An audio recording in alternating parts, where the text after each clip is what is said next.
അപ്പോൾ ഈ വർഷം അവതരിപ്പിച്ച ബജറ്റിനെ പറ്റിയുള്ള കംപ്ലീറ്റ് ആയിട്ടുള്ള ഡീറ്റെയിൽസ് നിങ്ങൾക്ക് ഇവിടെ കാണാൻ പറ്റുന്നുണ്ട്. നോക്കിക്കഴിഞ്ഞാൽ കാലങ്ങൾക്ക് മുന്നേ എന്ന് പറഞ്ഞാൽ ഇന്ത്യയിൽ ഫെബ്രുവരി ലാസ്റ്റ് ഒക്കെ ആയിരുന്നു എന്ത് ചെയ്തിരുന്നത് ബജറ്റ് പ്രസന്റ്. അല്ലെങ്കിൽ ആരെയാണ് ഈ ഒരു ബജറ്റ് ഫോക്കസ് ചെയ്യുന്നത് ചോദിച്ചു കഴിഞ്ഞാൽ 4 മേജർ ഗ്രൂപ്പ്സ് പഞ്ചാമൃത് ഗോൾസ്. അപ്പോൾ 2021 ക്ലൈമറ്റ് സമ്മിറ്റിൽ നമ്മുടെ പ്രധാനമന്ത്രിയാണ് ഈ പറയുന്ന പഞ്ചാമൃത് ഗോൾസ് മുന്നോട്ട് വയ്ക്കുന്നത്. പഞ്ചാമൃത് ഗോൾസ് എന്താണെന്നുള്ള കാര്യം നോക്കി.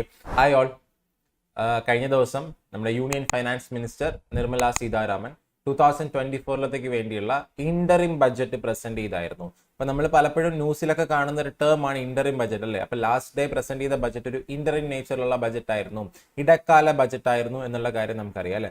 അപ്പൊ എന്താണ് ഇന്ററിം ബഡ്ജറ്റ്? നോർമൽ ഇയേഴ്സിൽ ഇലക്ഷൻ അല്ലാത്ത വർഷങ്ങളിൽ നോർമൽ ബജറ്റ് ഒരു ഫുൾ ബജറ്റ് അവതരിപ്പിക്കുന്ന സമയത്ത് ഇലക്ഷൻ പീരീഡിൽ അല്ലെങ്കിൽ ഇലക്ഷൻ ഇയറിൽ അവതരിപ്പിക്കുന്ന ഒരു ബജറ്റ് ആണ് എന്തെന്ന് പറയുന്നത് ഇന്ററിം ബജറ്റ് എന്ന് പറയുന്നത്, ഇടക്കാല ബജറ്റ്. കാരണം 2024 ഗവൺമെന്റ് എന്ത് ചെയ്യുന്നുണ്ട്, ഇലക്ഷൻ ഫേസ് ചെയ്യാൻ പോകുന്നുണ്ട്. അപ്പൊ എന്താണ് ഒരു ബജറ്റ് എന്ന് പറയുന്നത്? ബജറ്റ് എന്ന് പറയുന്ന ഒരു ആനുവൽ ഫൈനാൻഷ്യൽ സ്റ്റേറ്റ്മെന്റ് ആണെന്നുള്ള കാര്യം നിങ്ങൾക്ക് അറിയാലോ. It's an annual financial statement. ഇതൊരു വാർഷിക സാമ്പത്തിക സ്റ്റേറ്റ്മെന്റ് ആണ്. ഗവൺമെന്റിന്റെ വരാൻ പോകുന്ന സാമ്പത്തിക വർഷം എന്ന് പറയുന്നത് April 1 to March 31 എന്ന് പറയുന്ന ഫൈനാൻഷ്യൽ ഇയറിലത്തേക്ക് വേണ്ടിയുള്ള ഗവൺമെന്റ് എക്സ്പെക്ട് ചെയ്യുന്ന റെസീപ്റ്റും അതുപോലെ തന്നെ എസ്റ്റിമേറ്റഡ് ആയിട്ടുള്ള ആന്റിസിപ്പേറ്റ് ചെയ്യുന്ന എക്സ്പെൻഡിച്ചറും പ്രതീക്ഷിക്കുന്ന വരവുകളും ചെലവുകളും കാണിക്കുന്ന റെസീപ്റ്റും എക്സ്പെൻഡിച്ചറും കാണിക്കുന്ന ഒരു ഫൈനാൻഷ്യൽ സ്റ്റേറ്റ്മെന്റ് ആണ് ബജറ്റ് എന്ന് പറയുന്നത്. ഇതൊരു കോൺസ്റ്റിറ്റ്യൂഷണൽ ഒബ്ലിഗേഷൻ ആണ് ഗവൺമെന്റിന്. കാരണം കൃത്യമായിട്ടും ഭരണഘടനയ്ക്കകത്ത് തന്നെ ബജറ്റ് അവതരിപ്പിക്കുന്നതിനെ പറ്റി പറയുന്നുണ്ട്. ഭരണഘടനയ്ക്കകത്ത് ആർട്ടിക്കിൾ 112 ഓഫ് ഇന്ത്യൻ കോൺസ്റ്റിറ്റ്യൂഷൻ, അതായത് ഭരണഘടനയുടെ ആർട്ടിക്കിൾ 112 ആണ് എന്തിനെ പറ്റി പറയുന്നത്, യൂണിയൻ ബജറ്റിനെ പറ്റി പറയുന്ന ആർട്ടിക്കിൾ 112 ആണ് ഭരണഘടനയിൽ. അപ്പോൾ ഇതിന് അതുപോലെ തന്നെ ആർട്ടിക്കിൾ 202 നമ്മുടെ സ്റ്റേറ്റ് ബജറ്റിൽ നമുക്കറിയാം, സ്റ്റേറ്റ് ഗവൺമെന്റ് നമ്മുടെ കേരള സ്റ്റേറ്റ് ഉടനെ തന്നെ ബജറ്റ് അവതരിപ്പിക്കുന്നുണ്ട്.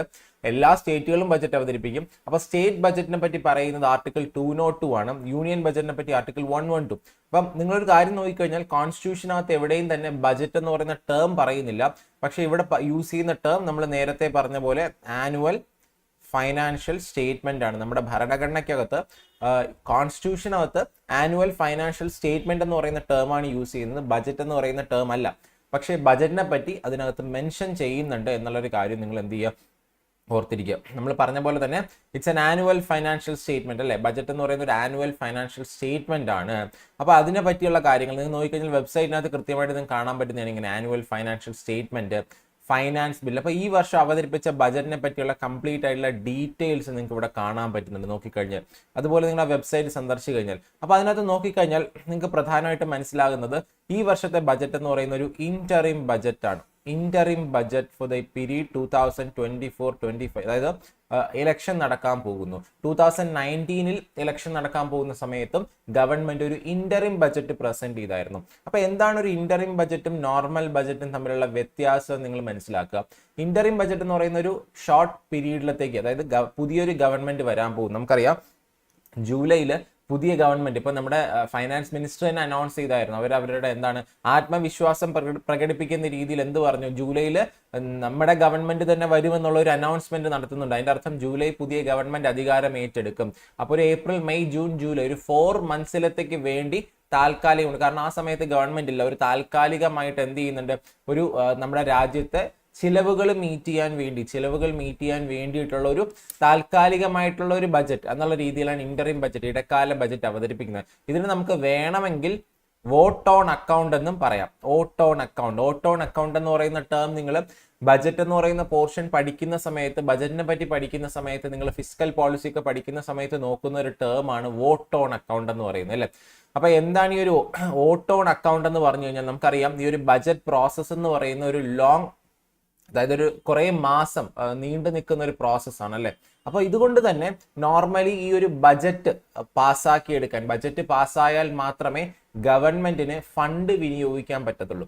ഗവൺമെന്റിന്റെ എക്സ്പെൻഡിച്ചേഴ്സ് മീറ്റ് ചെയ്യുന്നെങ്കിൽ ഗവൺമെന്റിന് ഫണ്ട് വേണം അല്ലെ. നമുക്കറിയാം April 1 മുതൽ നമ്മുടെ ഒരു ഫൈനാൻഷ്യൽ ഇയർ ആരംഭിക്കുന്നുണ്ട്. നെക്സ്റ്റ് March 31 വരെയാണ് ഫൈനാൻഷ്യൽ ഇയർ. അപ്പോൾ ഗവൺമെന്റിന് April 1 മുതൽ ഗവൺമെന്റിന്റെ എക്സ്പെൻഡിച്ചേഴ്സ് മീറ്റ് ചെയ്യാൻ ഫണ്ട് ആവശ്യമായിട്ട് വരുമല്ലോ. അപ്പൊ ഗവൺമെന്റ് എക്സ്പെൻഡിച്ചേഴ്സ് തടയാനുള്ള അധികാരം ആർക്കും ഇല്ല. പക്ഷെ നിങ്ങളൊരു കാര്യം ശ്രദ്ധിക്കണം, സ്റ്റിൽ ബജറ്റ് എന്ന് പറയുന്നത് എന്ത് ചെയ്യുന്നുണ്ട്, ബജറ്റ് പ്രോസസ്സ് അവിടെ നടക്കുന്നതേ ഉള്ളൂ. ബജറ്റ് എന്ന് പറയുന്ന ഒരു പ്രോസസ്സ് നടക്കുന്നതേ ഉള്ളൂ. കാരണം കുറെ കാലങ്ങൾക്ക് മുന്നേ എന്ന് പറഞ്ഞാൽ ഇന്ത്യയിൽ ഫെബ്രുവരി ലാസ്റ്റ് ഒക്കെ ആയിരുന്നു എന്ത് ചെയ്തിരുന്നത്, ബജറ്റ് പ്രസന്റ് ചെയ്തുകൊണ്ടിരുന്നത്. അപ്പൊ ഏപ്രിൽ പകുതി ആകുമ്പോഴും, ഏപ്രിൽ പകുതി ആയാലും ഏപ്രിൽ തീർന്നാലും പലപ്പോഴും ഇന്ത്യയിൽ ബജറ്റ് പ്രോസസ്സ് കണ്ടിന്യൂ ചെയ്യുമായിരുന്നു. ബജറ്റ് കഴിഞ്ഞാൽ മാത്രമേ എന്ത് കിട്ടത്തുള്ളൂ, ഗവൺമെന്റിന് ഫണ്ട് യൂട്ടിലൈസ് ചെയ്യാനുള്ള അധികാരം, അനുമതി കിട്ടത്തുള്ളൂ. അപ്പൊ അതുകൊണ്ട് തന്നെ താൽക്കാലികമായിട്ട് ഒരു 2 to 4 മന്ത്സിലത്തേക്ക് ഗവൺമെന്റിന് ഇമ്മീഡിയറ്റ് ആയിട്ട് ഫണ്ട് കിട്ടാൻ വേണ്ടി പാർലമെന്റ് പാസ്സാക്കുന്നതാണ് വോട്ട് ഓൺ അക്കൗണ്ട് എന്ന് പറയുന്നത്. Vote on account. ഇപ്പൊ താൽക്കാലികമായിട്ട് ഈ ബജറ്റിൽ അനുവദിച്ചിരിക്കുന്ന തുകയുടെ 1/3 എന്ത് ചെയ്യുന്നുണ്ട്, vote on account. Vote on account ആയിട്ട് വരുന്ന 2 മുതൽ 4 മാസത്തേക്ക് വരെ ഗവൺമെന്റ് യൂസ് ചെയ്യാൻ വേണ്ടി ഇമ്മീഡിയറ്റ് ആയിട്ട് കൊടുക്കുന്നതാണ് വോട്ട് ഓൺ അക്കൗണ്ട് എന്ന് പറയുന്നത്. അപ്പൊ നിങ്ങളൊരു കാര്യം ശ്രദ്ധിക്കുക, ഗവൺമെന്റിന്റെ ഫണ്ടുകൾ, ഗവൺമെന്റ് എക്സ്പെൻഡിച്ചേഴ്സ് നടത്തുന്നത്, അതായത് ചെലവുകൾ നടത്തുന്ന എന്തിന്റെ ബേസിസ് അല്ലെങ്കിൽ എന്തിന്റെ മുകളിലാണെന്ന് ചോദിച്ചാൽ കൺസോളിഡേറ്റഡ് ഫണ്ട് ഓഫ് ഇന്ത്യ. നിങ്ങൾ കേട്ടിട്ടുണ്ടായിരിക്കും. കോൺസ്റ്റിറ്റ്യൂഷനകത്ത് പറയപ്പെടുന്ന 3 ഫണ്ടുകളാണ് കൺസോളിഡേറ്റഡ് ഫണ്ടും, കണ്ടിജൻസി ഫണ്ടും, പബ്ലിക് അക്കൗണ്ട്സ് ഫണ്ടും. അപ്പൊ ഭരണഘടനയ്ക്കകത്ത് പറയപ്പെടുന്ന 3 ഫണ്ടുകളാണ് consolidated, contingency and public accounts. ഇതിൽ ഈ ഒരു കൺസോളിഡേറ്റഡ് ഫണ്ടാണ് ഗവൺമെന്റിന്റെ എല്ലാവിധ റെസീപ്റ്റും, ഗവൺമെന്റിന്റെ എല്ലാവിധ എക്സ്പെൻഡിച്ചറും രേഖപ്പെടുത്തുന്ന ഒരു ഫണ്ടാണ് കൺസോളിഡേറ്റഡ് ഫണ്ട് ഓഫ് ഇന്ത്യ. അപ്പൊ ഗവൺമെന്റ് ഏപ്രിൽ 1 മുതൽ മാർച്ച് 31 വരെ ഗവൺമെന്റിന്റെ ബജറ്റ് പ്രവർത്തനങ്ങൾക്ക്, നമുക്കറിയാമല്ലോ ബജറ്റിനകത്ത് കുറെ ചെലവുകൾ കാണും, ആ ചെലവുകൾക്ക് വേണ്ടി എല്ലാം പൈസ എടുക്കുന്ന ഈ ഒരു കൺസോളിഡേറ്റഡ് ഫണ്ട് ഓഫ് ഇന്ത്യയിൽ നിന്നാണ്. ഈ ഒരു ഫണ്ട് യൂട്ടിലൈസ് ചെയ്യണമെങ്കിൽ പാർലമെന്റിന്റെ പ്രയർ അപ്രൂവൽ, പാർലമെന്റിന്റെ മുൻകൂർ അനുമതി ആവശ്യമാണ്, അല്ലെ, കൺസോളിഡേറ്റഡ് ഫണ്ടിൽ നിന്ന് കാശ് എടുക്കാൻ വേണ്ടി. അപ്പൊ ആ ഒരു കൺസോളിഡേറ്റഡ് ഫണ്ടിൽ നിന്ന് കാശ് എടുക്കാൻ വേണ്ടിയാണ് എന്താണ് 2 to 4 മന്ത്സ്, 2 മുതൽ 4 മാസം വരെ യൂസ് ചെയ്യാൻ പറ്റുന്ന വോട്ട് ഓൺ അക്കൗണ്ട് പാസ്സാക്കുന്നത്. ബജറ്റ് പാസ്സാക്കി കഴിയുമ്പോൾ ഗവൺമെന്റിന് ഫുള്ളായിട്ട് ആ ബജറ്റിൽ പറഞ്ഞിരിക്കുന്ന മുഴുവൻ എമൗണ്ടും കൺസോളിഡേറ്റഡ് ഫണ്ടിൽ നിന്ന് യൂസ് ചെയ്യാനുള്ള അനുമതി പാർലമെന്റ് കൊടുക്കുന്നുണ്ട്. അപ്പൊ ഈ ബജറ്റ് പ്രോസസ്സ് നീണ്ടുപോകുമ്പോൾ ഒരു താൽക്കാലിക ആശ്വാസത്തിനാണ് വോട്ട് ഓൺ അക്കൗണ്ട് പാസ്സാക്കുന്നത് എന്നുള്ള കാര്യം അറിഞ്ഞിരിക്കാം. അപ്പോൾ ഇത്തവണ അവതരിപ്പിച്ച ഇന്ററിം ബജറ്റ് ഒരു വോട്ട് ഓൺ അക്കൗണ്ടിന് സമാനമായിട്ടുള്ള ഒരു എന്താണ് പ്രോസസ് ആയിരുന്നു. കാരണം എന്ന് വെച്ച് കഴിഞ്ഞാൽ അതിനകത്ത് വലിയ രീതിയിലുള്ള പ്രഖ്യാപനങ്ങളൊന്നും ഉണ്ടായിരുന്നില്ല. ഒരു വോട്ട് ഓൺ അക്കൗണ്ട് പോലെ തന്നെയായിരുന്നു എന്ത് ചെയ്തു ഇത്തവണ ഒരു ഇന്ററിം ബജറ്റ് പ്രസന്റ് ചെയ്തത്. നോർമലി വലിയ വലിയ പ്രഖ്യാപനങ്ങൾ ഉണ്ടാകുമെങ്കിൽ പോലും ഗവൺമെന്റ് പറയുന്ന അവരുടെ ആത്മവിശ്വാസം, അവരെന്താ വരുന്ന ടേമിലും അവർ തന്നെ വരും, അതുകൊണ്ട് വലിയ വലിയ പ്രഖ്യാപനങ്ങളൊന്നും ഉണ്ടാകുന്നില്ല. ഒരു ഫുൾ ബജറ്റായിട്ട് നമ്മൾ തന്നെ വന്ന് ജൂലൈയിൽ അവതരിപ്പിക്കുമെന്ന് നിർമ്മലാ സീതാരാമൻ പറയുന്നുണ്ടായിരുന്നു. അപ്പൊ കൺസോളിഡേറ്റഡ് ഫണ്ട് ഓഫ് ഇന്ത്യ എന്ന് പറയുന്ന അതിൽ നിന്നാണ്, അതിന്റെ മേലാണ് എന്ത് ചെയ്യുന്നത്, ഈ ഒരു പാർലമെന്റ് അനുമതി കൊടുക്കുന്നത്. ഓക്കെ അല്ലേ? അപ്പൊ ഇനി വേറൊരു കാര്യം ശ്രദ്ധിക്കുക, കൺസോളിഡേറ്റഡ് ഫണ്ടും, കണ്ടിൻജൻസി ഫണ്ടും, പബ്ലിക് അക്കൗണ്ട്സ് ഫണ്ടും എല്ലാം തന്നെ എന്ത് ചെയ്യുന്നുണ്ട്, ഗവൺമെന്റ് ബജറ്റിനൊപ്പം എന്താണ് പാർലമെന്റിന് മുന്നിൽ വയ്ക്കുന്നുണ്ടെങ്കിൽ പോലും പാർലമെന്റ് പ്രയർ അപ്രൂവൽ, മുൻകൂർ അനുമതി കൊടുക്കുന്ന കൺസോളിഡേറ്റഡ് ഫണ്ട് ഓഫ് ഇന്ത്യക്ക് മുകളിലാണ്. ഇനി നമ്മൾ ഇവിടെ പറയുന്ന മറ്റൊരു കാര്യം എന്ന് പറഞ്ഞു കഴിഞ്ഞാൽ നമ്മുടെ FRBM ആക്ട് ഉണ്ട്, 2003 FRBM ആക്ട് ഉണ്ട്, fiscal responsibility and budget management act. ഇതെന്ന് പറയുന്നത് നമ്മുടെ ഗവൺമെന്റിന്റെ ഫിസ്ക്കൽ ഡിസിപ്ലിൻ, എന്ന് വെച്ചാൽ ഗവൺമെന്റ് എന്താണ് ഒരു സാമ്പത്തിക അച്ചടക്കം ഉറപ്പുവരുത്താൻ വേണ്ടി 2003 കൊണ്ടുവന്നിട്ടുള്ള ഒരു നിയമമാണ് FRBM ആക്ട് എന്ന് പറയുന്നത്, fiscal responsibility and budget management act. ഈ ഒരു ആക്ട് പ്രകാരം നമ്മുടെ ഗവൺമെന്റ് ബജറ്റ് പ്രസന്റ് ചെയ്യുന്ന സമയത്ത് പാർലമെന്റിൽ 3 സ്റ്റേറ്റ്മെന്റുകൾ അല്ലെങ്കിൽ 3 ഡോക്യുമെന്റുകൾ അവതരിപ്പിക്കണമെന്നാണ് പറയുന്നത്. ഇത് നിങ്ങൾക്ക് എന്ത് ചെയ്യാൻ പറ്റും, വെബ്സൈറ്റിൽ നോക്കിക്കഴിഞ്ഞാൽ കാണാൻ പറ്റും. ഇവിടെ കൊടുത്തിട്ടുണ്ട്, കണ്ടല്ലോ, statements of fiscal policy under FRBM act എന്ന് പറയുന്ന ആ ഒരു സംഗതിയിൽ കയറി നോക്കിക്കഴിഞ്ഞാൽ നിങ്ങൾക്ക് ആ 3 സ്റ്റേറ്റ്മെന്റും കിട്ടും. അത് 3 ഏതൊക്കെയാണെന്ന് ചോദിച്ചാൽ, ഒന്ന് മീഡിയം ടേം ഫിസ്ക്കൽ പോളിസി, മറ്റൊന്ന് fiscal policy strategy statement, macro economic framework statement. ഇത് 3 തന്നെ FRBM ആക്ട് 2003 പ്രകാരം ഗവൺമെന്റ് പാർലമെന്റിന് മുന്നിൽ ബജറ്റ് അവതരിപ്പിക്കുന്ന സമയത്ത് സബ്മിറ്റ് ചെയ്യാനുള്ള ഡോക്യുമെന്റ്സ് ആണ്. ഇനി 2024-25 ഇന്ററിം ബജറ്റിനകത്ത് എന്തൊക്കെ കാര്യങ്ങൾ പറയുന്നു, അതായത് ഈ വർഷത്തെ ബജറ്റ് ഉണ്ടല്ലോ, 2024 അവതരിപ്പിച്ച ഈ വർഷത്തെ ബജറ്റിനകത്ത് ഗവൺമെന്റ് പറയുന്ന പ്രധാനപ്പെട്ട കാര്യങ്ങളെ പറ്റിയാണ് നമ്മൾ ആദ്യം നോക്കുന്നത്.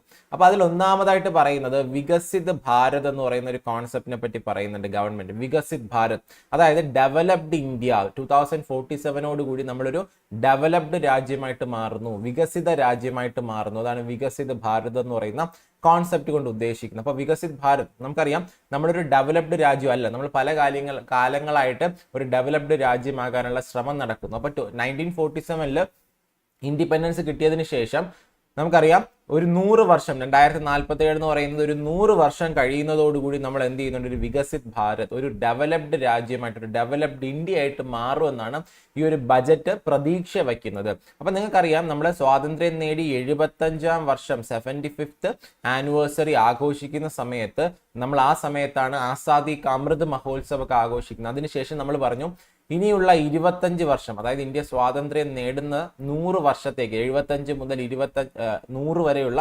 25 വർഷം നമ്മൾ ഇനി അമൃത് കാലായിട്ട് ആഘോഷിക്കും എന്ന് പറഞ്ഞു. അമൃത് കാൽ എന്ന് പറഞ്ഞാൽ an auspicious time to start something, അതായത് എന്തെങ്കിലും നല്ല കാര്യങ്ങൾ ചെയ്യാനുള്ള ഒരു സമയം, അല്ലെങ്കിൽ എന്താണ് ഒരു ഗോൾഡൻ ടൈം പീരീഡ് എന്നാണ് പറയുന്നത്. അതായത് എന്താണ് 75 വർഷമായി ഇന്ത്യ ഇനി 100 വർഷത്തിലോട്ട് അടുക്കുന്ന സമയത്ത്, 100 വർഷം ആകുന്ന സമയത്ത് ഇന്ത്യ ഒരു വികസിത ഭാരതമായിട്ട് മാറ്റുക എന്നുള്ള ഒരു ലക്ഷ്യമാണ്. അപ്പൊ 75th ആനിവേഴ്സറിയിലാണ് നമ്മൾ അമൃത് കാല് കൊണ്ടുവന്നത്. അതുപോലെ തന്നെ ഈ ഒരു ബജറ്റിന്റെ പ്രത്യേകത, ഈ ഒരു ബജറ്റിൽ ഭൂരിഭാഗം സമയവും നമ്മുടെ ധനകാര്യമന്ത്രി ഗവൺമെന്റ് കൈവരിച്ച നേട്ടങ്ങളെ പറ്റി പറയാനാണ് കൂടുതൽ സമയവും യൂസ് ചെയ്തത്. അപ്പൊ അതിനകത്ത് തന്നെ പറയുന്നുണ്ട്, Indian economy has witness A profound positive transformation in the last 10 years, അവസാനത്തെ 10 വർഷം. കാരണം നമുക്കറിയാം 2014 മുതലാണ് ഒന്നാം NDA സർക്കാർ വരുന്നത്, 2019 അടുത്ത സർക്കാർ വരുന്നു. ആ സമയത്ത് മുതൽ ഇന്ത്യ കൈവരിച്ച നേട്ടങ്ങളെ പറ്റി എണ്ണി ചർച്ച ചെയ്യാൻ വേണ്ടി ഈ ഒരു ബജറ്റ് യൂസ് ചെയ്തിട്ടുണ്ടായിരുന്നു. അതുപോലെ നമ്മളെ വിഷനെ പറ്റിയും പറയുന്നുണ്ട്, prosperous Bharat in harmony with nature, modern infrastructure and opportunity. ഇവിടെ പറയുന്നുണ്ട് പ്രകൃതിയോട് ചേർന്ന് ഇണങ്ങുക, അതുപോലെ തന്നെ അടിസ്ഥാന സൗകര്യങ്ങളും തുല്യ അവസരങ്ങളും എല്ലാവർക്കും ഉറപ്പുവരുത്തുക എന്നുള്ളത് ഇതിനെപ്പറ്റി പറയുന്നുണ്ട് കേട്ടോ. അപ്പൊ തുല്യ അവസരങ്ങൾ ഉറപ്പുവരുത്തുന്നതിനെ പറ്റിയും ഈ ഒരു ബജറ്റ് ചർച്ച ചെയ്യുന്നുണ്ട് എന്നുള്ള കാര്യം നിങ്ങൾ എന്ത് ചെയ്യുക, ഒന്ന് അറിഞ്ഞിരിക്കുക. അത് കഴിഞ്ഞിട്ട് നമുക്ക് നോക്കിക്കഴിഞ്ഞാൽ ഗവൺമെന്റ് അവരുടെ ഡെവലപ്മെന്റ് മന്ത്രയായിട്ട് പറയും. നമുക്കറിയാം പലപ്പോഴും ഇത് എന്ത് ചെയ്യുന്നുണ്ട്, നമ്മുടെ പ്രധാനമന്ത്രി പല സമയങ്ങളിലായിട്ട് പറഞ്ഞിട്ടുള്ള ഒരു കാര്യമാണ് ഡെവലപ്മെന്റ് മന്ത്ര. ആദ്യം സബ്കാ സാത്ത് സബ്കാ വികാസ് എന്ന് പറയുന്നു, ഇപ്പം പറയുന്നു സബ്കാ സാത്ത് സബ്കാ വികാസ് സബ്കാ വിശ്വാസ് എന്നും പറയുന്നുണ്ട്. ദെൻ അതുപോലെ തന്നെ ഇപ്പൊ ലേറ്റസ്റ്റ് ആയിട്ട് ആഡ് ചെയ്താണ് സബ്കാ പ്രയാസ് എന്നും പറയുന്നുണ്ട്. അപ്പോൾ സബ്കാ സാത്ത് സബ്കാ വികാസ്, അതുപോലെ തന്നെ സബ്കാ വിശ്വാസ്, അതുപോലെ തന്നെ സബ്കാ പ്രയാസ് എന്നുള്ള പറയുന്നുണ്ട്. അതായത് എല്ലാവരുടെയും പിന്തുണ ഗവൺമെന്റ് പറയുന്നുണ്ട്, എല്ലാവരുടെയും വികസനം, എല്ലാവരുടെയും വിശ്വാസം, അതുപോലെ തന്നെ എല്ലാവരുടെയും പരിശ്രമം, ഇത്രയും കാര്യങ്ങൾ ഗവൺമെന്റ് എന്ത് ചെയ്യുന്നുണ്ട്, ഒരു ഡെവലപ്മെന്റ് മന്ത്രയായിട്ട് എന്ത് ചെയ്യുന്നുണ്ട്, ഗവൺമെന്റ് അവതരിപ്പിക്കുന്നുണ്ട് എന്നുള്ള കാര്യം നിങ്ങൾ എന്ത് ചെയ്യുക, ഒന്ന് മനസ്സിലാക്കുക. ദെൻ അതിനുശേഷം നമുക്ക് നോക്കാൻ പറ്റുന്നതാണ്, അപ്പൊ ഇവിടെ നോക്കി അതിനകത്ത് പറയുന്നുണ്ട് സബ്കാ സാത്ത് സബ്കാ വികാസ് സബ്കാ വിശ്വാസ്. അപ്പൊ ഇനി മറ്റൊന്ന് Trinity of demography, democracy and diversity. നമുക്കറിയാം ഡെമോഗ്രഫി നമ്മുടെ പോപ്പുലേഷൻ, നമ്മുടെ ഇന്ത്യയുടെ ഏറ്റവും വലിയ റിസോഴ്സ് വിഭവം നമ്മൾ കൺസിഡർ ചെയ്യുന്ന നമ്മുടെ ജനസംഖ്യയാണ് അല്ലെ. അപ്പൊ ഇത്രയും വളർന്നുകൊണ്ടിരിക്കുന്ന യൂത്ത് ജനസംഖ്യ, ദെൻ ഡെമോക്രസി ജനാധിപത്യം, ഡൈവേഴ്സിറ്റി വൈവിധ്യങ്ങൾ, ഇത് മൂന്നിനെയും സകല ആൾക്കാരുടെയും പരിശ്രമം കൊണ്ട് സപ്പോർട്ട് ചെയ്യുന്ന സമയത്ത് നമ്മൾ 2047 കൂടി ഈ ഒരു ഡെവലപ്മെന്റ് മന്ത്രയിലൂടെ നമ്മൾ വികസനം നേടിയെടുക്കാൻ പറ്റുമെന്നാണ് എന്ത് ചെയ്യുന്നത്, ഗവൺമെന്റ് പ്രത്യാശിക്കുന്നത് എന്നുള്ള കാര്യം അറിഞ്ഞിരിക്കുക. ഇനി മറ്റൊന്ന് നോക്കിക്കഴിഞ്ഞാൽ ഈ ബജറ്റിന്റെ പ്രത്യേകത, ഈ ബജറ്റിന് 4 ഫോക്കസ് ഏരിയാസ് ഉണ്ട്. 4 ഫോക്കസ് ഏരിയാസും അതുപോലെ തന്നെ അമൃത് കാലത്തേക്ക് വേണ്ടിയുള്ള 4 സ്ട്രാറ്റജിയും പറയുന്നുണ്ട്. അപ്പൊ നോക്കി ശ്രദ്ധിച്ചു നോക്കുക, ഈ ഒരു ബജറ്റിന് ഫോക്കസ് ഏരിയാസ് എന്ന് പറയുന്ന 4 സ്ഥലങ്ങളാണ്. 4 ഫോക്കസ് ഏരിയ എന്ന് വെച്ചാൽ 4 കാസ്റ്റുകൾ എന്ന് ഇവിടെ ഉദ്ദേശിക്കുന്നത് 4 വിഭാഗങ്ങളെ, നമ്മുടെ സമൂഹത്തിലെ 4 വിഭാഗങ്ങളെ ഫോക്കസ് ചെയ്തിട്ടുള്ള ഒരു ബജറ്റാണ്. അതായത് ബജറ്റിന്റെ ഫോക്കസ് ഏരിയാസ് ഏതെന്ന് ചോദിച്ചു കഴിഞ്ഞാൽ, അല്ലെങ്കിൽ ആരെയാണ് ഈ ഒരു ബജറ്റ് ഫോക്കസ് ചെയ്തെന്ന് ചോദിച്ചു കഴിഞ്ഞാൽ 4 മേജർ ഗ്രൂപ്പ്സ്, അവരെ കാസ്റ്റ് എന്ന് വിളിക്കുന്നു. Caste in the sense major ഗ്രൂപ്പുകളെയാണ് ഫോക്കസ് ചെയ്യുന്നത്. അതുപോലെ തന്നെ ഈ ഒരു അമൃതകാലിന്റെ സ്ട്രാറ്റജി, ഈ ഒരു ബജറ്റിനകത്ത് കൊണ്ടുവന്നിരിക്കുന്ന അമൃതകാലം നേടിയെടുക്കാൻ, ഈ അമൃതകാലത്തിൽ നമ്മൾ എന്തൊക്കെ സ്ട്രാറ്റജി കൊണ്ടുവരണം എന്ന് ചോദിച്ചു കഴിഞ്ഞാൽ 4 മേഖലകളിൽ ഊന്നിയിട്ടുള്ള സ്ട്രാറ്റജിയാണ് ഈ ഒരു ബജറ്റിനകത്ത് ഡിസ്കസ് ചെയ്തിട്ടുള്ളത്. അപ്പൊ ആദ്യം 4 മേജർ കാസ്റ്റ്, ഏതൊക്കെ ഗ്രൂപ്പുകളെയാണ് ഈ ഒരു ബജറ്റ് ഫോക്കസ് ചെയ്തിട്ടുള്ളത് നോക്കിയാൽ, ഒന്ന് പുവർ ഗരീബ് അറിയാലോ, പാവപ്പെട്ടവർ, മറ്റൊന്ന് വിമൻ മഹിളായൻ മനസ്സിലായല്ലോ സ്ത്രീകൾ, മറ്റൊന്ന് യൂത്ത്, മറ്റൊന്ന് അന്നദാത ഫാമേഴ്സ് കർഷകർ. ഈ 4 ഗ്രൂപ്പുകളെ 4 വിഭാഗങ്ങളെയാണ് എന്ത് ചെയ്തിട്ടുള്ളത്, ഈ നമ്മുടെ ഗവൺമെന്റ് ഈ ഒരു ബജറ്റിലെ ഫോക്കസ് ഏരിയ ആയിട്ട് വച്ചിട്ടുള്ള 4 വിഭാഗങ്ങൾ എന്നുള്ള കാര്യം അറിഞ്ഞിരിക്കുക. ഇനി അമൃതകാലത്തേക്ക് വേണ്ടിയുള്ള 4 സ്ട്രാറ്റജി ഈ ഒരു ബജറ്റിനകത്ത് അമൃതകാലം നേടിയെടുക്കാൻ വേണ്ടിയുള്ള ഈ ഒരു അമൃതകാൽ പീരീഡിലത്തേക്ക് വേണ്ടി നമ്മൾ ഡെവലപ്മെന്റ് അച്ചീവ് ചെയ്യാനുള്ള 4 സ്ട്രാറ്റജി. ഒന്ന് സസ്റ്റൈനബിൾ ഡെവലപ്മെന്റ്, സുസ്ഥിര വികസനം, അതിനകത്താണ് ക്ലീൻ എനർജി, അത്തരത്തിലുള്ള കാര്യങ്ങളെല്ലാം വരുന്നത്. ദെൻ ഇൻഫ്രാസ്ട്രക്ചർ ആൻഡ് ഇൻവെസ്റ്റ്മെന്റ്, അടിസ്ഥാന സൗകര്യവും അതുപോലെ തന്നെ നിക്ഷേപവും പറയുന്നുണ്ട്. ദെൻ ഇൻക്ലൂസീവ് ഡെവലപ്മെന്റ് എന്ന് പറയുമ്പോൾ എല്ലാ വിഭാഗങ്ങളെയും ഒരുപോലെ കോർത്തിണക്കിക്കൊണ്ടുള്ള വികസനമാണ് inclusive development. Then agriculture and food processing, കാർഷിക മേഖല അതുപോലെ തന്നെ ഭക്ഷ്യ സംസ്കരണം, ഈ കാര്യങ്ങളെല്ലാം തന്നെ അമൃതകാലിന്റെ സ്ട്രാറ്റജി ആയിട്ട് ഗവൺമെന്റ് പറയുന്നുണ്ട്. അതായത് ഈ ബജറ്റിന്റെ 4 സ്ട്രാറ്റജിയും 4 ഫോക്കസ് ഏരിയയും അത് നിങ്ങൾ എന്ത് ചെയ്യുമെന്ന് ഓർത്തിരിക്കുക, അത് ഇമ്പോർട്ടൻ്റ് ആണ്. ഇനി അതിനുശേഷം നമ്മൾ പറയുന്നത് ഓരോ ഫോക്കസ് ഏരിയ, ഗരീബ് കല്യാൺ ദേശ് കെ കല്യാൺ, അതായത് ഗരീബ് കല്യാൺ എന്ന് പറഞ്ഞാൽ ഈ പറയുന്ന വെൽഫെയർ ഓഫ് പുവർ, മനസ്സിലായല്ലോ, അതായത് ദരിദ്രരായിട്ടുള്ള ആൾക്കാരുടെ ക്ഷേമം. അതെന്ന് പറയുന്ന രാജ്യത്തിന്റെ മൊത്തത്തിലുള്ള വളർച്ച, ക്ഷേമം എന്ന് ഗവൺമെന്റ് പറയുന്നത്. ആക്ച്വലി ഗവൺമെന്റ് അച്ചീവ് ചെയ്ത ഒരു കാര്യമാണ് പറയുന്നത്. ഗവൺമെന്റ് എന്താ പറയുന്നത്? 25 കോടിയോളം ആൾക്കാരെ മൾട്ടി ഡയമെൻഷണൽ പോവർട്ടി, നമുക്കറിയാം മൾട്ടി ഡയമെൻഷണൽ പോവർട്ടി ഇൻഡെക്സ് ഒക്കെ നമ്മൾ കേട്ടിട്ടുണ്ടല്ലോ അല്ലെ. മൾട്ടി ഡയമെൻഷണൽ പോവർട്ടി ഇൻഡെക്സ് ആണ് ഇന്ത്യയിൽ മൾട്ടി ഡയമെൻഷണൽ പോവർട്ടി മെഷർ ചെയ്യുന്ന ഒരു സൂചിക. അപ്പോൾ ഈ പറയുന്ന മൾട്ടി ഡയമെൻഷണൽ പോവർട്ടിയിൽ നിന്ന് 25 കോടിയോളം ആൾക്കാർക്ക് മോചനം ലഭ്യമായിട്ടുണ്ടെന്ന് ഗവൺമെന്റ് പറയുന്നു. അതിന് നമ്മൾ ഡയറക്റ്റ് ബെനിഫിറ്റ് ട്രാൻസ്ഫർ ആണ് സ്വീകരിച്ചത്. ഡയറക്റ്റ് ബെനിഫിറ്റ് ക്യാഷ് ട്രാൻസ്ഫർ നിങ്ങൾക്ക് അറിയാമല്ലോ. ഡയറക്റ്റ് ആയിട്ട് ബാങ്ക് അക്കൗണ്ടുകളിലോട്ട് സബ്സിഡിയും സ്കീമുകളുടെ ഗുണഭോക്താക്കൾക്ക് നേരിട്ട് കാശ് എത്തിച്ചു കൊടുക്കുക എന്നുള്ളതാണ് ഡയറക്റ്റ് ബെനിഫിറ്റ് ക്യാഷ് ട്രാൻസ്ഫർ. നമ്മുടെ ഗ്യാസിന്റെ സബ്സിഡിയൊക്കെ അക്കൗണ്ടിൽ വരുന്നില്ലേ, അതുപോലെ. അപ്പൊ അങ്ങനെ 34 ലക്ഷം കോടിയാണ് from the government using PM Jan Dhan account. അപ്പൊ നിങ്ങൾ ശ്രദ്ധിക്കുക, ജൻധൻ അക്കൗണ്ടുകൾ വഴി അപ്പോൾ 34 ലക്ഷം കോടിയാണ് ഗവൺമെന്റ് ഇത്തരത്തിൽ കൊടുത്തിട്ടുള്ളത്. മാത്രമല്ല has led to a savings of 2.7 lakh crore for the government. മനസ്സിലായല്ലോ. അപ്പൊ ജൻധൻ അക്കൗണ്ടുകളെ പറ്റി പറയുന്നുണ്ട്. ഗവൺമെന്റ് ആദ്യ കാലഘട്ടത്തിൽ 0 ബാലൻസ് അക്കൗണ്ടുകളായിട്ട് കൊണ്ടുവന്നതാണ് ജൻധൻ അക്കൗണ്ടുകൾ. അതിന്റെ ഗുണം പാവപ്പെട്ടവർക്ക് ലഭ്യമായി എന്ന് ഗവൺമെന്റ് അവകാശവാദം ഉന്നയിക്കുന്നുണ്ട്. മറ്റൊന്നെന്ന് പറഞ്ഞു കഴിഞ്ഞാൽ മൊമെന്റം ഫോർ നാരി ശക്തി, സ്ത്രീകളുടെ ഉന്നമനത്തിന് വേണ്ടി empowerment of women through entrepreneurship, സംരംഭകത്വം, പുതിയ സംരംഭങ്ങൾ തുടങ്ങുക, ഈസ് ഓഫ് ലിവിങ്, അവരുടെ ജീവിത സാഹചര്യം മെച്ചപ്പെടുത്തി, dignity for them has gained momentum in the last 10 years, അതായത് അവസാനത്തെ 10 വർഷം ഗവൺമെന്റിന്റെ ഒരു നേട്ടമായിട്ടാണ് പറയുന്നത്. മുദ്രാ യോജനയെ പറ്റി പറയുന്നുണ്ട്. 30 കോടിയോളം ലോണുകൾ സ്ത്രീ വിഭാഗക്കാരായിട്ടുള്ള ആൾക്കാർക്ക് കൊടുത്തിട്ടുണ്ട്. അതുപോലെ തന്നെ ഫീമെയിൽ എൻറോൾമെന്റ്, ഉന്നത വിദ്യാഭ്യാസ മേഖലയിലുള്ള ഒരു ഫീമെയിൽ എൻറോൾമെന്റിനെ പറ്റി പറയുന്നുണ്ട്. അതുപോലെ തന്നെ ട്രിപ്പിൾ തലാഖ് ഇല്ലീഗലാക്കി മാറ്റുന്നു. സ്ത്രീകളുടെ സംരക്ഷണത്തിന് വേണ്ടി ട്രിപ്പിൾ തലാഖ് ഇല്ലീഗലാക്കി മാറ്റിയതും 1/3 സീറ്റ്, നമുക്കറിയാം റിസർവേഷൻ, അതായത് പാർലമെന്റിലും അതുപോലെ തന്നെ സ്റ്റേറ്റ് അസംബ്ലികളിലും 1/3 ഭാഗം സ്ത്രീകൾക്ക് വേണ്ടി റിസർവ് ചെയ്തിട്ടുണ്ട് എന്നൊരു ബില്ല് നമ്മൾ പാസ്സാക്കുന്നില്ലേ പാർലമെന്റ്. അതിനെപ്പറ്റി എല്ലാം തന്നെ ഇതിനകത്ത് കൃത്യമായിട്ട് മെൻഷൻ ചെയ്യുന്നുണ്ട്. മറ്റൊന്ന് ഫാമേഴ്സ്, കർഷകർക്ക് വേണ്ടി ഇലക്ട്രോണിക് അഗ്രികൾച്ചർ മാർക്കറ്റ്, നമുക്കറിയാം ഈ നാമിന്റെ ഭാഗമായിട്ട് 1361 മണ്ടി മാർക്കറ്റ് അറിയാമല്ലോ. അതായത് APMC മണ്ടികൾ, അഗ്രികൾച്ചർ പ്രൊഡ്യൂസേഴ്സ് മാർക്കറ്റിംഗ് കമ്മിറ്റീസ്, നമ്മൾ നോർത്ത് ഇന്ത്യയിലൊക്കെ പോയി കഴിഞ്ഞാലുള്ള മാർക്കറ്റുകളാണ് മണ്ടീസ്. അപ്പൊ ഈ മണ്ടി മാർക്കറ്റുകളെ ഈ നാമിന്റെ ഭാഗമായിട്ട് മെർജ് ചെയ്ത് ചേർത്തു. ഈ നാം എന്ന് വെച്ചാൽ ഒരു ഇലക്ട്രോണിക് നാഷണൽ അഗ്രികൾച്ചർ മാർക്കറ്റാണ്. അങ്ങനെ എന്ത് ചെയ്യുന്നുണ്ട്, 1.8 കോടി കുടുംബങ്ങൾക്ക് എന്ത് ചെയ്യുന്നുണ്ട്, ഇതിന്റെ സേവനം ലഭ്യമായിട്ട്. ട്രേഡിംഗ് ഓളിയം 3 ലക്ഷം കോടിയോളം ട്രേഡിംഗ് ഓളിയവും ഈ നാമിന്റെ ഭാഗമായിട്ട് കർഷകർക്ക് അതിന്റെ ഗുണം ലഭ്യമായിട്ടുണ്ടെന്ന് ഗവൺമെന്റ് അവകാശപ്പെടുന്നു. മറ്റൊന്ന് എംപവറിംഗ് അമൃത് പീതി എന്ന് വെച്ചാൽ യൂത്ത്, യുവജനങ്ങളെയാണ് നമ്മൾ എന്തെന്ന് പറയുന്നത്, അമൃത് പീതി എന്ന് പറയുന്നത്. അപ്പൊ യുവജനങ്ങൾക്ക് എന്താണ്, യുവജനങ്ങളെ ഫോക്കസ് ചെയ്തുകൊണ്ട് നാഷണൽ എഡ്യൂക്കേഷൻ പോളിസി 2020 കൊണ്ടുവന്നു. അതുപോലെ തന്നെ ട്രാൻസ്ഫോർമേഷണൽ PM സ്കൂളുകൾ കൊണ്ടുവന്നു. സ്കിൽ ഇന്ത്യ മിഷൻ തുടങ്ങിയ കാര്യങ്ങൾ, ന്യൂ IITകൾ കൊണ്ടുവന്നു. ഇതെല്ലാം ഗവൺമെന്റ് യൂത്തിന്റെ എംപവർമെന്റിന് വേണ്ടി കൊണ്ടുവന്ന കാര്യങ്ങളാണ് എന്ന് എന്ത് ചെയ്യുന്നുണ്ട്, ഗവൺമെന്റ് പറയുന്നുണ്ട്. ഓക്കെ അല്ലേ. ഇനി അടുത്ത് ഇതിനൊപ്പം തന്നെ ഗവൺമെന്റ് ഈ ഫോക്കസ് ചെയ്യുന്നതാണ് പഞ്ചപ്രാൺ. നമ്മുടെ പഞ്ച് പ്രാൺ എന്ന് പറയുന്നത് നമ്മുടെ ധനകാര്യ മന്ത്രി പഞ്ച് പ്രാണിൽ ഊന്നിയുള്ള ഒരു വികസനത്തിനെ പറ്റി പറയുന്നുണ്ട്. അതായത് പഞ്ച് പ്രാൺ എന്ന് വെച്ചാൽ 5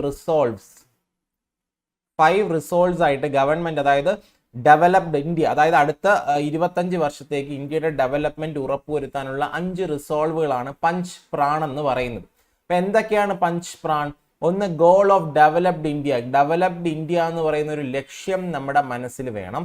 മറ്റൊന്ന്, to remove any trace of colonial mindset. അപ്പൊ കൊളോണിയൽ മൈൻഡ് സെറ്റ് നമ്മുടെ ഉള്ളിൽ ഉണ്ടാകാൻ പാടില്ല. Take pride in our roots, നമ്മുടെ പഴയകാല റൂട്ടുകൾ, അതായത് നമ്മൾ എന്താണ് നമ്മുടെ ഹിസ്റ്ററി, നമ്മുടെ പാസ്റ്റിൽ നമുക്ക് എന്ത് വേണം, ഒരു പ്രൈഡ് വേണം, അഭിമാനം വേണം. മറ്റൊന്ന് യൂണിറ്റി എമംഗ് ഓൾ ഇന്ത്യൻസ്, എല്ലാ ഇന്ത്യക്കാർക്കും ഇടയിൽ ഒരു ഐക്യം വേണം. മറ്റൊന്ന് sense of duty among citizen, ജനങ്ങൾക്കിടയിൽ നമ്മുടെ രാജ്യത്തിന് വേണ്ടി അവരുടേതായിട്ടുള്ള ഒരു ഡ്യൂട്ടി, നമ്മൾ ഫണ്ടമെന്റൽ ഡ്യൂട്ടി എന്ന് പറയുന്ന ഒരു ഡ്യൂട്ടി, രാജ്യത്തിന്റെ ഡെവലപ്മെന്റിന് വേണ്ടി എല്ലാവരുടെയും ഭാഗത്തു നിന്ന് അവരുടേതായിട്ടുള്ള ഒരു കമ്മിറ്റ്മെന്റ് ഉണ്ടായിരിക്കണം. ഇതൊക്കെയാണ് പഞ്ച് പ്രാണെന്ന്, അമൃതകാലത്തേക്ക് വേണ്ടിയുള്ള പഞ്ച് പ്രാണെന്ന് നമ്മുടെ സ്വാതന്ത്ര്യ ദിന സമയത്ത്, റിപ്പബ്ലിക് ഡേ സമയത്ത് എന്ത് ചെയ്തിട്ടുണ്ട്, നമ്മുടെ പ്രധാനമന്ത്രി ജനങ്ങളെ അഭിസംബോധന ചെയ്ത കാര്യമാണ്. അതിനുശേഷം ഇവിടെ GDP എന്ന് പറയുന്നതിന് പുതിയൊരു ഡെഫിനിഷൻ കൊടുത്തിട്ടുണ്ട്. അത് നിങ്ങൾ നോക്കിയിരിക്കുക. GDP നമുക്കറിയാം ഗ്രോസ് ഡൊമസ്റ്റിക് പ്രോഡക്റ്റ്, അല്ലാതെ ഗവൺമെന്റ് ഈ ഒരു ബജറ്റിൽ കൊണ്ടുവന്ന പുതിയൊരു definition governance, development and performance. അപ്പോൾ besides delivering a high growth in terms of GDP, അതായത് ഗ്രോസ് ഡൊമസ്റ്റിക് പ്രോഡക്റ്റിൽ ഉയർന്ന വളർച്ച നേടുന്നതിനപ്പുറം എന്താണ്, the government is equally focused on more comprehensive GDP, അതായത് ഗവേണൻസ്, ഡെവലപ്മെന്റ് ആൻഡ് പെർഫോമൻസ്. അതായത് ഇവിടെ ഉയർന്ന വളർച്ച നേടുന്നതിനപ്പുറം ഗവൺമെന്റ് ഇവിടെ GDPയിൽ ഫോക്കസ് ചെയ്യുന്നു. അപ്പൊ എന്താണ് ഇവിടുത്തെ GDP എന്നുകൊണ്ട് ഉദ്ദേശിക്കുന്നത്? ഗവേണൻസ്, ഭരണനിർവഹണം, കാര്യനിർവഹണം, അതുപോലെ ഡെവലപ്മെന്റ്, വികസനം. വികസനം എന്ന് പറയുമ്പോൾ എല്ലാവരിലും എത്തുന്ന ഒരു ടേമാണ്. ദെൻ ഇൻക്ലൂസീവ് വികസനം, ദെൻ പെർഫോമൻസ്, മെച്ചപ്പെട്ട പെർഫോമൻസ് നമ്മൾ പറയുന്നില്ലേ, രാജ്യത്തിന്റെ പ്രവർത്തനങ്ങൾ. അപ്പൊ ഈ ഒരു കാര്യം നോക്കിക്കഴിഞ്ഞാൽ GDPക്ക് പുതിയൊരു നിർവചനം ഈ ഒരു ബജറ്റിൽ കൊടുത്തിട്ടുണ്ട്, ഗവേണൻസ്, ഡെവലപ്മെന്റ് ആൻഡ് പെർഫോമൻസ്. അതുപോലെ തന്നെ നിങ്ങൾ ഓർത്തിരിക്കുക, നമ്മുടെ ധനകാര്യമന്ത്രി ഒരു പുതിയ ഫാക്ടർ ഓഫ് പ്രൊഡക്ഷൻ അവതരിപ്പിക്കുന്നുണ്ട് കേട്ടോ. അതായത് നമുക്കറിയാം ഫാക്ടേഴ്സ് ഓഫ് പ്രൊഡക്ഷൻ, ഉൽപാദന ഘടകങ്ങൾ എന്തൊക്കെയാണെന്നുള്ളത് അറിയാലോ. ഇവിടെ പറയുന്നുണ്ട് ഡിജിറ്റൽ പബ്ലിക് ഇൻഫ്രാസ്ട്രക്ചർ. മനസ്സിലായല്ലോ, ഡിജിറ്റൽ പബ്ലിക് ഇൻഫ്രാസ്ട്രക്ചർ എന്ന് പറയുന്നത് 21ാം നൂറ്റാണ്ടിന്റെ പുതിയൊരു ഉൽപാദന ഘടകമാണ്. കാരണം നമുക്കറിയാം ഡിജിറ്റൽ ഇൻഫ്രാസ്ട്രക്ചർ എന്ന് പറയുന്നത് ഭയങ്കര ഇമ്പോർട്ടൻ്റ് ആണ്, ഇന്റർനെറ്റ് ഉൾപ്പെടെയുള്ള ഡിജിറ്റൽ ഇൻഫ്രാസ്ട്രക്ചർ. അപ്പൊ ഡിജിറ്റൽ ഇൻഫ്രാസ്ട്രക്ചർ എന്ന് പറയുന്ന ആധുനിക സമൂഹം, അല്ലെങ്കിൽ ഇപ്പൊ ഈ 21ാം നൂറ്റാണ്ടിന്റെ ഒരു പുതിയൊരു ഫാക്ടർ ഓഫ് പ്രൊഡക്ഷൻ ആണ്. മനസ്സിലായല്ലോ. അപ്പൊ അതിനെപ്പറ്റിയും പറയുന്നുണ്ട്. ദെൻ മറ്റൊന്ന് അമൃതകാലിന്റെ സ്ട്രാറ്റജീനെ പറ്റി നമ്മൾ പറയുകയാണെങ്കിൽ, അമൃതകാലിന്റെ സ്ട്രാറ്റജീനെ പറ്റി പറഞ്ഞു കഴിഞ്ഞാൽ guided by the principle reform, perform and transform എന്നുള്ളതാണ് നമ്മുടെ അമൃതകാലത്തേക്ക് വേണ്ടിയുള്ള പ്രിൻസിപ്പിൾ എന്ന് ആര് പറയുന്നുണ്ട്? നമ്മുടെ ധനകാര്യമന്ത്രി പറയുന്നുണ്ട്. ഓക്കെ അല്ലേ? മാത്രമല്ല ഇവിടെ എന്തും പറയുന്നുണ്ട്, പഞ്ചാമൃത് ഗോൾസുമായിട്ട് അലൈൻ ചെയ്യുന്നതായിരിക്കും നമ്മുടെ സ്ട്രാറ്റജി എന്ന് പറയുന്നുണ്ട്. പഞ്ചാമൃത് ഗോൾസ്. അപ്പൊ 2021 ക്ലൈമറ്റ് സമ്മിറ്റില് നമ്മുടെ പ്രധാനമന്ത്രിയാണ് ഈ പറയുന്ന പഞ്ചാമൃത് ഗോൾസ് മുന്നോട്ട് വയ്ക്കുന്നത്. പഞ്ചാമൃത് ഗോൾസ് എന്താണെന്നുള്ള കാര്യം നോക്കി.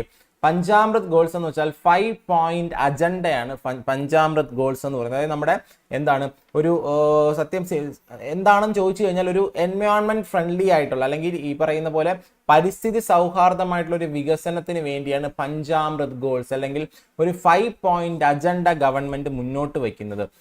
അതിനകത്ത് ഈ ഒരു 5 പോയിന്റുകൾ നിങ്ങളൊന്ന് ഓർത്തിരിക്കുക കേട്ടോ. 5 പോയിന്റ് അജണ്ട പഞ്ചാമൃത്. ഒന്നെന്ന് വെച്ചാൽ non fossil fuel energy capacity increasing. അതായത് നമുക്കറിയാമല്ലോ ഫോസിൽ ഫ്യൂവൽസ്, കോള്, പെട്രോളിയം, അത്തരത്തിലുള്ള സംഗതി, ഡീസൽ തുടങ്ങിയ കാര്യങ്ങളൊക്കെ മാറ്റി നോൺ ഫോസിൽ ഫ്യൂവൽസ് കൂടുതൽ യൂസ് ചെയ്യുക, അതിന്റെ കപ്പാസിറ്റി, ഇന്ത്യയിൽ അതിന്റെ കപ്പാസിറ്റി ഇൻക്രീസ് ചെയ്യുക. മറ്റൊന്ന് meeting 50% of energy requirement through renewable energy. അപ്പൊ ഇന്ത്യയിലെ എനർജി റിക്വയർമെന്റ്, അതായത് കൂടുതൽ എനർജി ഉപയോഗവും 50% റിന്യൂവബിൾ എനർജി, പുനരുപയോഗിക്കാൻ പറ്റുന്ന സോളാർ, വിൻഡ് അതുപോലുള്ള മാർഗങ്ങൾ യൂസ് ചെയ്യുക. റെഡ്യൂസിങ് ടോട്ടൽ കാർബൺ എമിഷൻ, മൊത്തത്തിലുള്ള CO2 എമിഷൻ കുറയ്ക്കുക. ലോവറിങ് കാർബൺ ഇന്റൻസിറ്റി, നമ്മുടെ രാജ്യത്ത് കാർബണിന്റെ ഇന്റൻസിറ്റി ഉപയോഗം മാക്സിമം കുറച്ചു കൊണ്ടുവരിക. Achieving net zero emission by 2070. അത് ശ്രദ്ധിക്കുക. ഇത് ഭയങ്കര ഇമ്പോർട്ടൻറ്റ് പോയിന്റ് ആണ്. 2070 നമ്മൾ നെറ്റ് സീറോ എമിഷൻ രാജ്യമായിട്ട് മാറും. അതായത് കാർബൺ ന്യൂട്രൽ ആയിട്ട് മാറുന്ന ഡേറ്റ് 2070 എന്നാണ് ഗവൺമെന്റ് പ്രഖ്യാപിച്ചിരിക്കുന്നത്. അപ്പൊ ഈ ഒരു 5 പോയിന്റും പരിസ്ഥിതിയുമായിട്ട് ബന്ധപ്പെട്ട് ഇന്ത്യയുടെ വികസനത്തിനെ എങ്ങനെ അലൈൻ ചെയ്ത് കൊണ്ടുപോകണം. അമൃതകാലില് ഈ വരുന്ന ഒരു അമൃതകാലില് ഇന്ത്യയുടെ വികസനം എന്ന് പറയുന്നത് വെറുതെയുള്ള ഒരു വികസനമല്ല, സസ്റ്റൈനബിൾ ഡെവലപ്മെന്റ് ആണ്, എൻവയോൺമെന്റൽ ഫ്രണ്ട്ലി ഡെവലപ്മെന്റ് ആണ്. അത് പഞ്ചാമൃതിനെ ആശ്രയിച്ചിട്ടുള്ള ഒരു ഡെവലപ്മെന്റ് ആണെന്ന് ഗവൺമെന്റ് പറയുന്നുണ്ട്. ഇനി ഇൻഫ്രാസ്ട്രക്ചർ ആൻഡ് ഇൻവെസ്റ്റ്മെന്റിൽ നോക്കിക്കഴിഞ്ഞാൽ ഗവൺമെന്റ് പ്രഖ്യാപനങ്ങളെ പറ്റി നമുക്കിനി നോക്കാം. ഗവൺമെന്റ് എന്തൊക്കെ പ്രഖ്യാപനങ്ങൾ പറയുന്നുണ്ട്? ഒന്നാമത്തത് അടിസ്ഥാന സൗകര്യങ്ങളും നിക്ഷേപങ്ങളും നോക്കിക്കഴിഞ്ഞാൽ റെയിൽവേയിൽ 3 പ്രധാനപ്പെട്ട കോറിഡോറുകൾ പ്രഖ്യാപിക്കുന്നുണ്ട്. ഒന്ന് energy mineral and cement corridor, മറ്റൊന്ന് പോർട്ട് കണക്ടിവിറ്റി കോറിഡോർ, മറ്റൊന്ന് ഹൈ ട്രാഫിക് ഡെൻസിറ്റി കോറിഡോർ. ഇതാണ് റെയിൽവേയിൽ ലഭ്യമായ ആദ്യത്തെ പ്രഖ്യാപനം എന്ന് പറയുന്നത്. 3 കോറിഡോർ, നിലവിലുള്ള കോറിഡോറുകൾക്ക് പുറമെ ഈ ഒരു 3 കോറിഡോറുകളും കൂടെ നിലവിൽ വരുമെന്ന് പറയുന്നുണ്ട്. ഈ ഒരു കോറിഡോറുകൾ തന്നെ PM ഗതിശക്തി യോജന അറിയാമല്ലോ, കഴിഞ്ഞ വർഷത്തെ ബജറ്റിൽ പ്രഖ്യാപിച്ചതാണ് PM ഗതിശക്തി എന്ന് പറയുന്ന ഒരു മൾട്ടി മോഡൽ കണക്ടിവിറ്റി പ്രോഗ്രാം ആണ് PM ഗതിശക്തി. അതിന്റെ ഭാഗമായിട്ട് ഈ കോറിഡോറുകൾ കൊണ്ടുവരുമെന്നും പറയുന്നു. എക്സ്പാൻഷൻ ഓഫ് മെട്രോ കൂടുതൽ നഗരങ്ങളിലോട്ട് എത്തിക്കുമെന്നും ഗവൺമെന്റ് പറയുന്നുണ്ട്. അതായത് നോക്കിയാൽ നമ്മളിപ്പോൾ കേരളത്തിൽ എടുത്തു കഴിഞ്ഞാൽ തിരുവനന്തപുരം, കോഴിക്കോട് പോലുള്ള നഗരങ്ങളിൽ മെട്രോ വരുന്നതിനെ പറ്റിയുള്ള പഠനങ്ങൾ നടക്കുകയാണ്. അപ്പൊ മെട്രോ കൂടുതൽ സ്ഥലങ്ങളിലോട്ട് എക്സ്പാൻഡ് ചെയ്യും.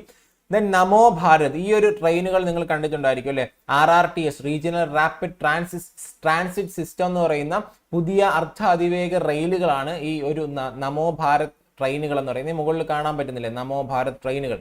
ഇത് ആധുനിക സംവിധാനങ്ങളുള്ള മെട്രോയ്ക്ക് തുല്യമായിട്ടുള്ള വേഗത്തിലോടുന്ന റെയിൽവേ ട്രെയിനുകളാണ് നമോ ഭാരത്. അത് എന്ത് ചെയ്യുന്നുണ്ട്, കൂടുതൽ നഗരങ്ങളിലോട്ട് വ്യാപിപ്പിക്കുമെന്ന് പറയുന്നുണ്ട്.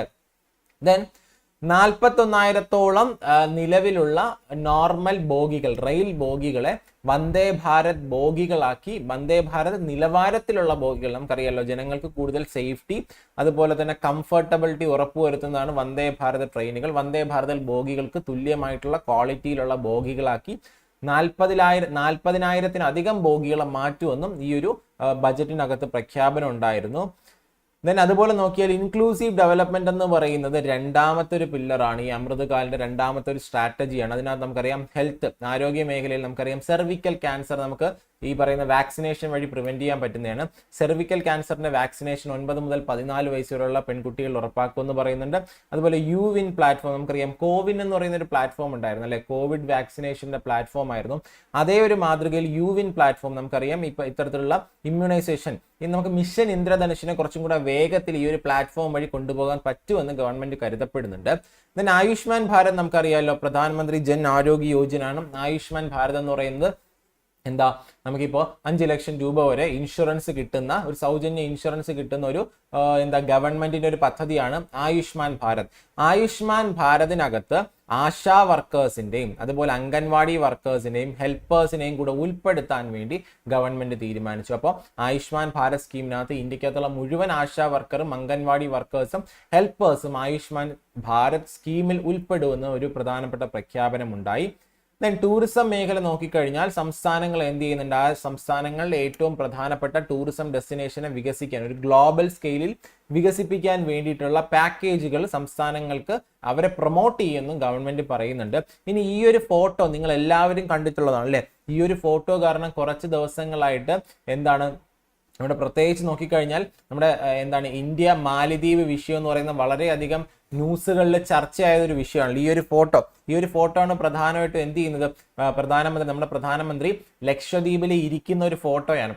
ഈ ഒരു ഫോട്ടോയാണ് മാലിദ്വീപിലെ മാലിദ്വീപിന്റെ ഭരണകൂടത്തിന്റെ ഭാഗമായിട്ടുള്ള മന്ത്രിമാര് ഈ ഒരു ഫോട്ടോയെ വിമർശിക്കുകയും ഇന്ത്യനെ വലിയ രീതിയിൽ കളിയാക്കുകയും ചെയ്യുന്നുണ്ട്. അപ്പൊ ആ ഒരു സമയത്താണ് നമ്മുടെ മാലിദ്വീപിനോട് ഏറ്റവും അടുത്ത് കിടക്കുന്ന ദ്വീപ് സമൂഹങ്ങളുടെ പ്രാധാന്യത്തിനെ പറ്റിയും അവിടുത്തെ ടൂറിസം സാധ്യതകളെ പറ്റിയൊക്കെ ചർച്ച ഉയർന്നു വരുന്നത് അല്ലേ. നമുക്കറിയാം മാലിദ്വീപിനെ എതിർക്കാൻ വേണ്ടി, അതിനെ മറികടക്കാൻ, കൂടുതൽ സഞ്ചാരികൾ അട്രാക്ട് ചെയ്യാൻ വേണ്ടി അതേ സ്വഭാവമുള്ള ലക്ഷദ്വീപിനെ ഉയർത്താൻ വേണ്ടി, അതേ സ്വഭാവം ഇൻ ദ സെൻസ് എന്താണ്, അതേ രൂപം, അതേ ഒരു അതിന് മാലിദ്വീപിന്റെ ഒരു കണ്ടിന്യൂഷൻ പോലെയല്ലേ ലക്ഷദ്വീപ് കിടക്കുന്നത്. അപ്പൊ അതേ രൂപത്തിലുള്ള ഈ ദ്വീപുകളായിട്ടുള്ള ലക്ഷദ്വീപിനെ ഉയർത്താൻ വേണ്ടിയുള്ള ശ്രമം ഗവൺമെന്റിന്റെ ഭാഗത്തു നിന്ന് ഉണ്ടാകുമെന്ന് അന്നേ പറഞ്ഞിട്ടുണ്ടായിരുന്നു.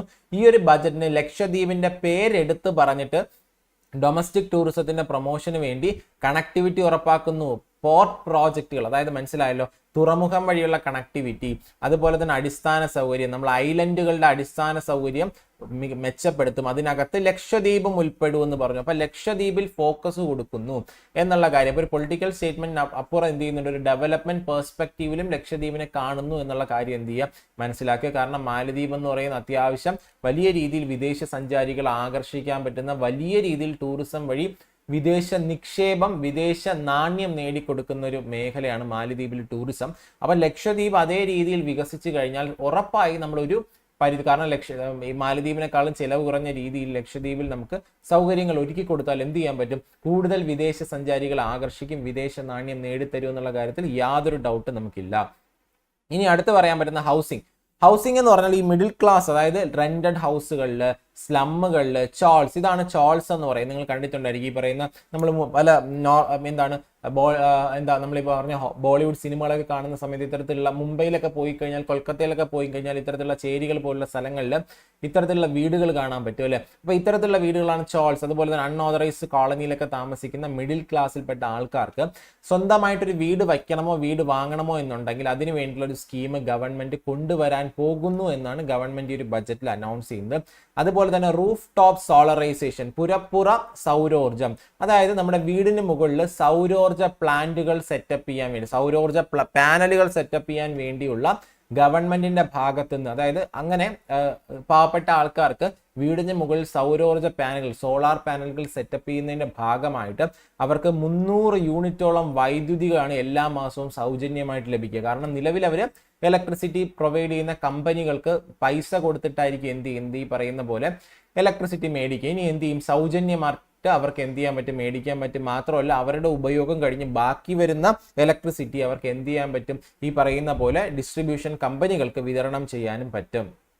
അപ്പൊ ഇനി അടുത്ത വിമൻ, സ്ത്രീകളെ പ്രോത്സാഹിപ്പിക്കാൻ വേണ്ടി അല്ലെങ്കിൽ സ്ത്രീകളുടെ നേട്ടം, വികസനം, ശാക്തീകരണം ലക്ഷ്യമിട്ടിട്ട് government Lakhpati Didi scheme already കൊണ്ടുവന്നതാണ്. ലാഖ്പതി ദീദി യോജന എന്ന് പറയുന്ന സ്കീം. ഇതെന്ന് വെച്ചാൽ എന്താണ്? സ്ത്രീകൾക്ക് സ്വയം സഹായ സംഘങ്ങൾ, സെൽഫ് ഹെൽപ്പ് ഗ്രൂപ്പിന്റെ സഹായത്തോടു കൂടി അതായത് എന്താ, സ്ത്രീകൾക്ക് ഒരു സ്വയം തൊഴിൽ കണ്ടെത്തുക, മെച്ചപ്പെട്ട വരുമാനം കണ്ടെത്തുക. അങ്ങനെ ഒരു വർഷം 1 ലക്ഷം രൂപയോളം, അതായത് 1 ലക്ഷത്തോളം രൂപ വാർഷിക വരുമാനം കണ്ടെത്തുന്ന തൊഴിലവസരങ്ങൾ സ്ത്രീകൾക്ക്, തൊഴിലവസരങ്ങൾ അല്ലെങ്കിൽ സ്വയം തൊഴിലവസരങ്ങൾ സ്ത്രീകൾക്ക് ഉണ്ടാക്കി കൊടുക്കുക. അതാണ് ലാഖ്പതി ദീദി സ്കീം. അപ്പൊ 2 കോടി ഗുണഭോക്താക്കളെയാണ് ഗവൺമെന്റ് തുടക്ക സമയത്ത് ഈ ഒരു ലാഖ്പതി ദീദി സ്കീമിന്റെ ഭാഗമായിട്ട് ലക്ഷ്യമിട്ടതെങ്കിലും ഇപ്പൊ ഗവൺമെന്റ് പറയുന്ന ഏകദേശം ഒരു 3 കോടിയോളം സ്ത്രീകളെ നമ്മൾ എന്ത് ചെയ്യുന്നു ഇതിന്റെ ഭാഗമായിട്ട് പ്രതീക്ഷിക്കുന്നു, അല്ലെങ്കിൽ ഈ ഒരു സ്കീമിന്റെ ഗുണഭോക്താക്കളാക്കാൻ വേണ്ടി പ്രതീക്ഷിക്കുന്നുണ്ട്. ദെൻ അപ്പോൾ ഇതിനകത്ത് വേറൊരു കാര്യം കൂടെ പറയുന്നുണ്ട്. ഗവൺമെന്റിന്റെ അച്ചീവ്മെന്റ് ആയിട്ട് പറയുന്ന 2017-18 നിന്ന് 2022-23 വന്നപ്പോൾ ലേബർ ഫോഴ്സ് പാർട്ടിസിപ്പേഷൻ, സ്ത്രീകളുടെ തൊഴിലെടുക്കുന്നതിൽ പാർട്ടിസിപ്പേഷൻ വർദ്ധിച്ചിട്ടുണ്ടെന്ന് ഇതിനകത്ത് പറയുന്നുണ്ട്. മറ്റൊന്നെന്ന് പറഞ്ഞു കഴിഞ്ഞാൽ എന്താണ്? അഗ്രികൾച്ചർ ആൻഡ് റിലേറ്റഡ് സെക്ടർ, കാർഷിക അനുബന്ധ മേഖല. ഇപ്പൊ കാർഷിക അനുബന്ധ മേഖല നമുക്കറിയാം, ഇപ്പൊ ഒരു പ്രധാനപ്പെട്ട സ്ട്രാറ്റജി ആയിട്ട് ഗവൺമെന്റ് അവതരിപ്പിച്ചാണ് എന്താന്ന് പറയുന്നത് കാർഷിക അനുബന്ധ മേഖല എന്ന് പറയുന്നത്. അപ്പോൾ nano DAP, dye ammonium phosphate, അപ്പൊ ആപ്ലിക്കേഷൻ ഓഫ് നാനോ DAP. അപ്പോൾ നാനോ DAP എന്ന് വെച്ചാൽ ഇഫ്കോ നാനോ ടെക്നോളജി യൂസ് ചെയ്ത് ഡെവലപ്പ് ചെയ്തിട്ടുള്ളതാണ് ഡൈ അമോണിയം ഫോസ്ഫേറ്റ്. അത് എന്ത് ചെയ്യുന്നുണ്ട്? എല്ലാ അഗ്രികൾച്ചർ സോണുകളിലും യൂസ് ചെയ്യുമെന്ന് പറയുന്നുണ്ട്. അതുപോലെ ആത്മനിർഭരത, സ്വയം പര്യാപ്തത, ഏത് ഓയിൽ സീഡ്സിന്റെ ഉൽപാദനത്തിൽ, അതിനകത്ത് ഗ്രൗണ്ട്നട്ട്, സിസമേ, സോയാബീൻ, സൺഫ്ലവർ, മസ്റ്റാർഡ് തുടങ്ങിയ എണ്ണക്കുരുക്കളുടെ നിർമ്മാണത്തിൽ നമ്മുടെ സ്വയം പര്യാപ്തത കൈവരിക്കുന്നതിനെ പറ്റിയും പറയുന്നുണ്ട്.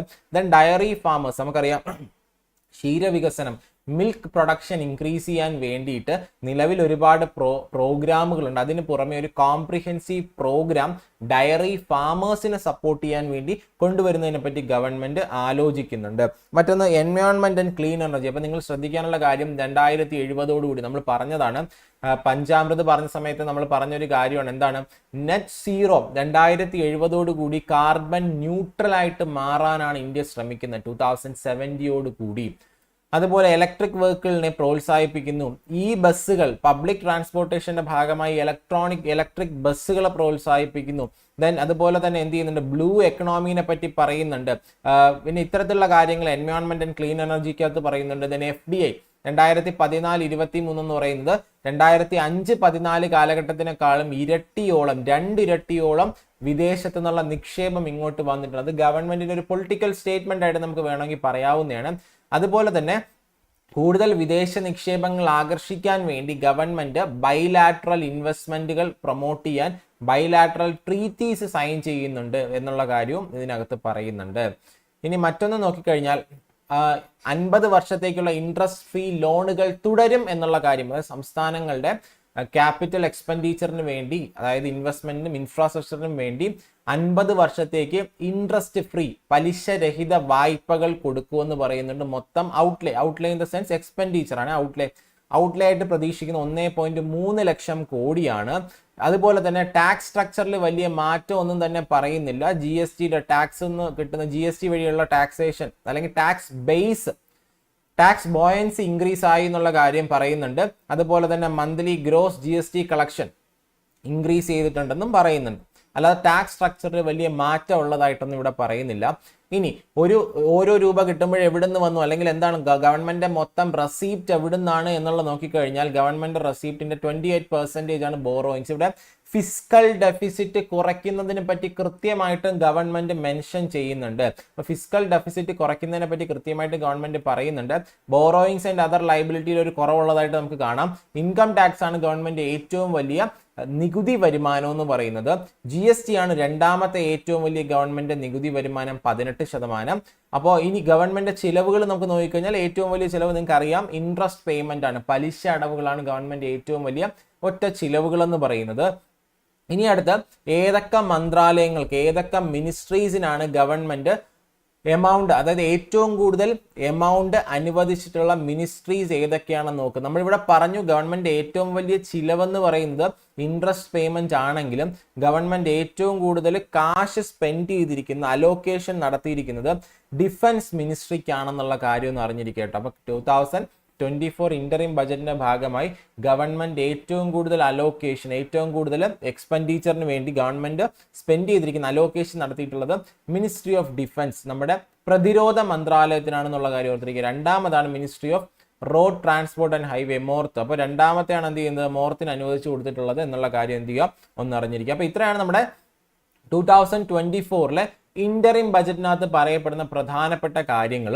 നമുക്കിനി ഒരു എക്കണോമിക് സർവേ എന്ന ഒരു ഡോക്യുമെന്റ് എല്ലാ വർഷവും അവതരിപ്പിക്കുന്നതാണ്. പക്ഷെ ഈ വർഷം എക്കണോമിക് സർവേ അവതരിപ്പിച്ചില്ല, പകരം ഒരു ഇന്ത്യ എക്കണോമിക് റിവ്യൂ എന്ന് പറയുന്ന ഒരു സ്റ്റേറ്റ് ഡോക്യുമെന്റ് ആണ് അവതരിപ്പിച്ചത്. അത് വളരെ ചെറിയൊരു 70-75 പേജോളം വരുന്ന ഒരു ചെറിയ ഡോക്യുമെന്റ് ആണ് ഇന്ത്യ എക്കണോമിക് റിവ്യൂ എന്ന് പറയുന്ന ഡോക്യുമെന്റ്. അതാണ് ഇന്ത്യൻ ഗവൺമെന്റ് അവതരിപ്പിച്ചിട്ടുള്ളത്. നമുക്കറിയാം നമ്മുടെ ചീഫ് എക്കണോമിക് അഡ്വൈസർ അനന്ത നാഗേശ്വറിന്റെ നേതൃത്വത്തിലാണ് ആ ഒരു ഡോക്യുമെന്റ് തയ്യാറാക്കുന്നത്. അദ്ദേഹം തന്നെ പറയുന്നുണ്ട് ഇതൊരു എക്കണോമിക് സർവേ ആയിട്ട് നിങ്ങൾ കരുതണ്ട. ഈ എക്കണോമിക് സർവേ, അതായത് ഇലക്ഷൻ കഴിഞ്ഞ് പുതിയ ഗവൺമെന്റ് വന്നതിന് ശേഷമായിരിക്കും നമ്മൾ ഒരു സമ്പൂർണ്ണ എക്കണോമിക് സർവേ അവതരിപ്പിക്കുക എന്ന് പറയുന്നുണ്ട്. അപ്പോൾ നിലവിലുള്ള ഒരു എക്കണോമിക് റിവ്യൂ, ആ ഒരു ഡോക്യുമെന്റിനെ ബേസ് ചെയ്തിട്ടുള്ള വീഡിയോ അധികം വൈകാതെ തന്നെ എന്ത് ചെയ്യും, നമ്മുടെ ചാനലിൽ അപ്ലോഡ് ചെയ്യുന്നതായിരിക്കും. അതുപോലെ തന്നെ കേരള ബജറ്റ് വരും, അതിന്റെ വീഡിയോയും നമ്മുടെ ചാനലിൽ അപ്ലോഡ് ചെയ്യുന്നതായിരിക്കും. അപ്പോൾ വീഡിയോ കണ്ട എല്ലാവർക്കും താങ്ക് യു.